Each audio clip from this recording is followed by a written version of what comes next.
So hello everyone, চলে এসেছি আজকে আবারও আরেকটি নতুন ব্লগ এবং নতুন ভিডিও নিয়ে। তো আজকের ভিডিওটা কিন্তু খুবই ইন্টারেস্টিং হবে।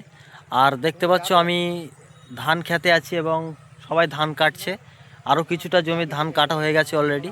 তো যাই হোক, আজকে আমি যে ভিডিওটা নিয়ে এসেছি সেটা হচ্ছে সকলের প্রাণপ্রিয় এবং যুবক ভাইদের বিশেষ করে আইকন আব্বাস সিদ্দিক। সকলকে আপনারা চেনেন। তো উনি এসেছিলেন গিলাবাড়িয়া মাদ্রাসা প্রাঙ্গণে এবং সেখানে আমি গিয়ে কিছু ভিডিও শ্যুট করেছিলাম এবং ইতিমধ্যে একটা ভিডিও আমি আপলোডও দিয়েছি। তোমরা অনেকেই দেখেছো এবং অনেক ভালোবাসা দিয়েছো। তো মোস্ট ইম্পর্ট্যান্ট একটা ভিডিও, সেটা হচ্ছে বিশেষ করে সর্বজাতি নারীদের নিয়ে ভাইজান একটি বার্তা দিয়েছিল। সেটা আমার এই ভিডিওর মাধ্যমে আমি সবার কাছে পৌঁছে দেবো। তো যাই হোক, এবং ভাইজানের ওই ভিডিওটি আমি আপনাদেরকে দেখাবো। তো প্লিজ তোমরা ভিডিওটা দেখতে থাকো, আর নতুন হলে আমার চ্যানেলটিকে সাবস্ক্রাইব করে আমার পাশে থাকো। তো ব্যবস্থাকে মিটিয়ে দিয়ে নারীদের রেপের হাত থেকে বাঁচানোর সমাজ গড়ার নাম ইসলাম, হ্যাঁ কি না? এই যে সমাজ ব্যবস্থা যারা চালাচ্ছে, তারা যখন নারীদের নিরাপত্তা দিতে পারে, তাহলে এরা নারীদের বিরুদ্ধে, তাই তো নারী নিরাপদ পাচ্ছে না, কথা বলছে না তো, এদের বিরুদ্ধে বলা দরকার আছে না? না, যেমন আপনাদের উত্তর 24 পরগনায় ব্যারাকপুর ভাটপাড়াতে কোন একজন বলছে ইসলামে নাকি রেপ করাটা পাপ নয়। কথাটা ঠিক বলেছে না ভুল বলেছে? নাউজুবিল্লাহ বলুন। এখন বলুন, ওর বিরুদ্ধে বলা দরকার আছে না? কেন বলবো? বলুন, কেন বলবো? একটু কথা বলছি বলে খারাপ লাগছে কেন? ও যেটা বলেছে ইসলামের নামে মিথ্যাচার, একটা অসত্য কথা বলেছে, এবং যে বলেছে তার দলের অনেক নেতা মন্ত্রীর নামে রেপের মামলা আছে। শুনছেন?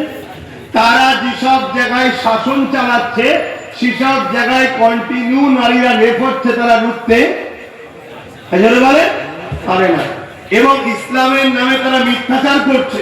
তাহলে ইসলামের একজন প্রচারক হিসাবে আমার কি দায়িত্ব নয় খুলে আম মাইকে মুখ দিয়ে সবাইকে ঘোষণা দেওয়া যে এ মানুষ নয়, এ মানবরূপী একটা পশু?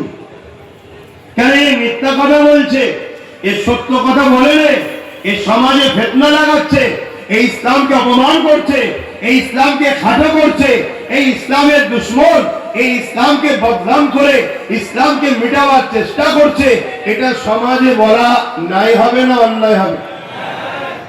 এই জন্যই তো প্রচার করে।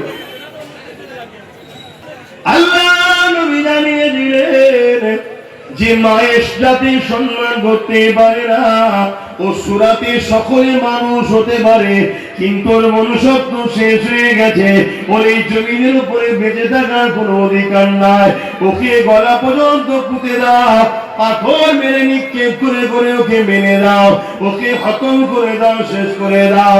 এই যুবকেরা, তরুণেরা, ইসলাম তাহলে নারীদেরকে কত মর্যাদা দিয়েছে, নারীদের জন্য ইসলাম কি কড়া আইন করেছে। যদি কেউ নারীকে রেপ করে, জুলুম করে, তাকে গলা পর্যন্ত পুঁতে দিয়ে তাকে পাথর মারতে মারতে মেরে ফেলো। এই যুবকেরা, তরুণেরা, বাপেরা, আর সমাজে যদি কোন ছেলে নারীকে রেপ করে, হত্যা করে, জুলুম করে, যদি সেই মেয়েটাকে হত্যা করে দেওয়া হয়, সেই ছেলেটাকে যদি মেরে দেওয়া হয়, প্রকাশ্যভাবে তার শাস্তি দেওয়া হয়, তাহলে বলুন তো দেখি এই সমাজে আর কোন নারীকে রেপ করার কেউ কি সাহস পাবে?